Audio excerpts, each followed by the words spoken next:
Hilary Kramer, Millionaire Maker. We had an incredible week where we saw some crazy stocks do crazy things. You know, crazy things happen all the time, and some people can get really rich from them. The problem is, it probably won't be you. It's hard to follow these companies. It's hard to maneuver. I am talking specifically this week, not about GameStop, which, by the way, continued to go up last week. I'm talking about AMC, the movie theater company that was struggling in the pandemic, but was struggling significantly even pre-pandemic because people were watching streaming from home. Movie theaters just didn't have the demand that they used to. Just think of it this way: distribution. It used to be there was only one way. Imagine a funnel. Everyone had to go to the movie theater to see a new film that came out. Now you have all of your different gadgets that you can watch it on, and namely your television screen.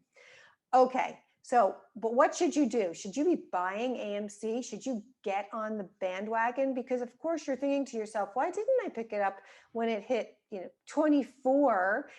And last week, before, we had a research analyst who spoke about his death threats, because at 24, he said that AMC theaters was overvalued. It hit $83 last week. And right now it's hovering in the 40s. It's even trading wildly during aftermarket hours, which is not accessible to very many people. So what should you be doing? And Bed Bath & Beyond is part of this. BlackBerry is, that stock has just really caught a bid. That's an understatement. We've seen BlackBerry triple. I would tell you, if I could tell you to buy them, I would, but I don't. You have to time it right, because you can also get scared.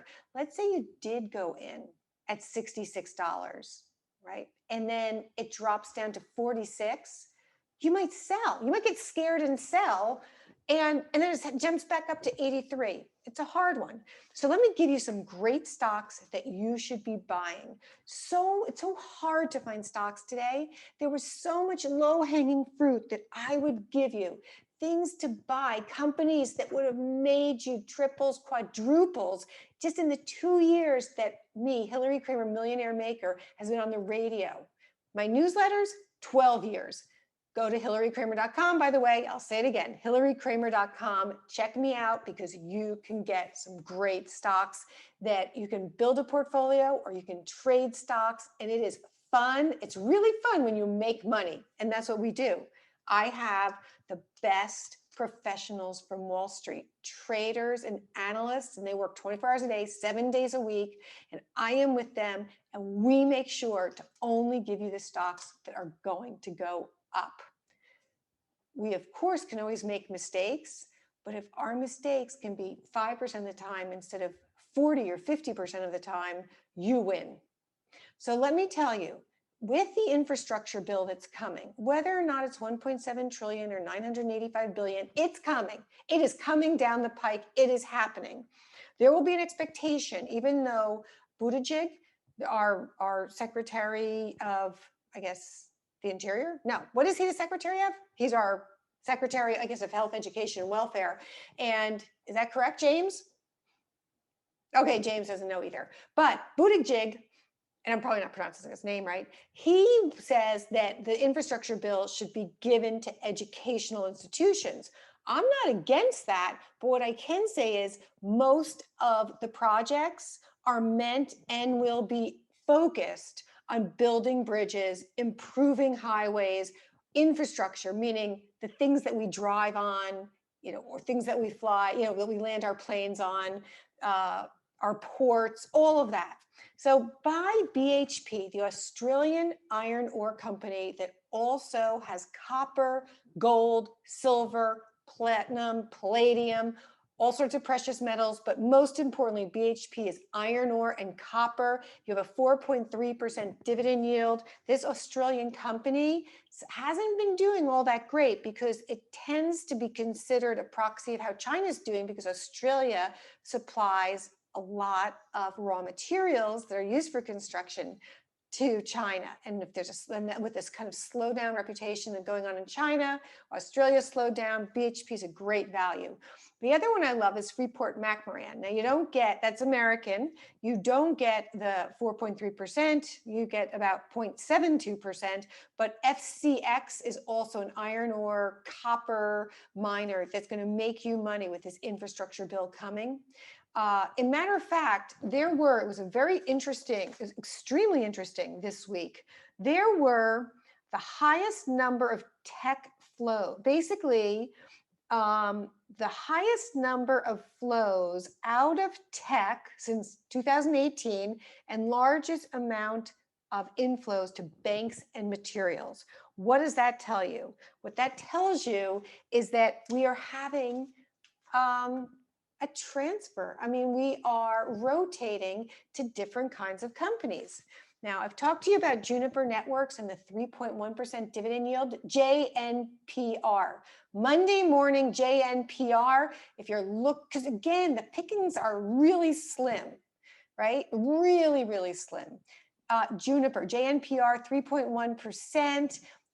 This is very much a Cisco kind of company. They're going to be big in infrastructure because so much of infrastructure will have switches and the kind of information flow and data companies that are going to be needed for networking as things are built.